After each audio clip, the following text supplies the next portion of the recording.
Back to my YouTube channel. ఈ రోజు మన రెసిపీ ఆంధ్ర స్టైల్ రొయ్యల ఇగురు.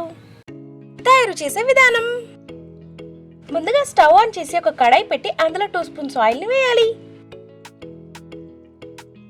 ఆయిల్ వేడైన తర్వాత అందులోకి మనం క్లీన్ చేసి పెట్టిన ప్రాన్స్ని వేయాలి. అందులోకి 1/2 స్పూన్ సాల్ట్. ఈ ప్రాన్స్ని మనం ముందుగానే సాల్ట్ అండ్ పసుపు వేసి శుభ్రం చేసుకోవాలి. 1/2 స్పూన్ పసుపు, సాల్ట్ ఇంకా పసుపు కలిసేలాగా ప్రాన్స్ ని కలిపి వాటర్ అంతా ఎవాపరేట్ అయ్యే వరకు ఒక 5 మినిట్స్ వరకు కలపాలి. ఈ ప్రాన్స్ సాఫ్ట్ గా ఉడికే వరకు ఉడికించాలి. ఓవర్ కుక్ మాత్రం చేయకూడదు.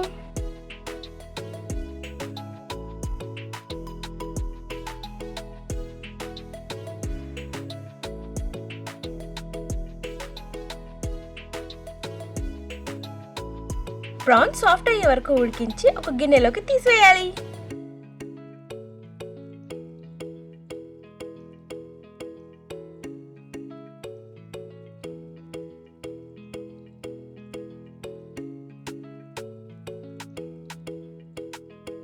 ఇప్పుడు అదే కడాయిలోకి 3 ఇలాచీలు, 4 లవంగాలు, ఒక దాల్చిన చెక్క,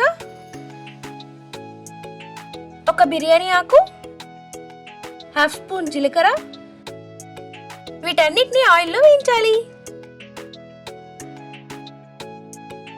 కట్ చేసిన 2 ఉల్లిపాయలు. ఈ ఉల్లిపాయ ముక్కల్ని ఆయిల్లో బ్రౌన్ కలర్ వచ్చేంత వరకు వేగిస్తూ ఉండాలి.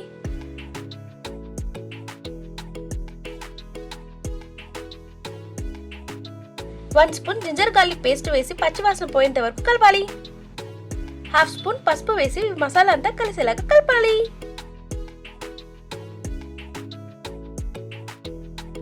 ఉల్లిపాయలు వేగిన తర్వాత 2 స్పూన్స్ కారంని వేయాలి. 1/2 స్పూన్ గరం మసాలా, 1/2 స్పూన్ ధనియా పౌడర్.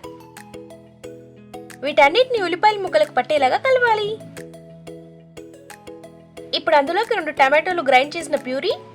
ఈ ప్యూరీని పచ్చివాసన పోయేంత వరకు ఉడికించాలి.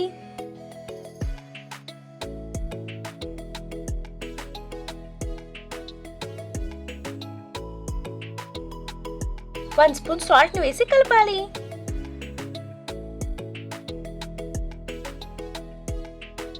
ఈ టమాటో ప్యూరీ ఉడికిన తర్వాత మనం ముందు వేయించిన ప్రాన్స్ ని వేయాలి.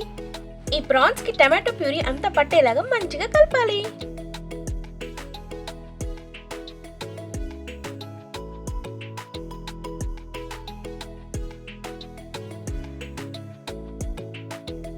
కలిపిన తర్వాత ఒక మూత పెట్టి 5 మినిట్స్ వరకు ఉడకనివ్వాలి. 5 మినిట్స్ తర్వాత మూత తీసి చివరిగా మరోసారి కలపాలి.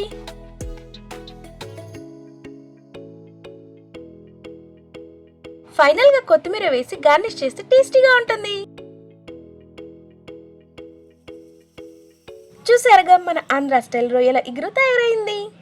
మరి రెసిపీ నచ్చినట్లయితే don't forget to like, share and subscribe.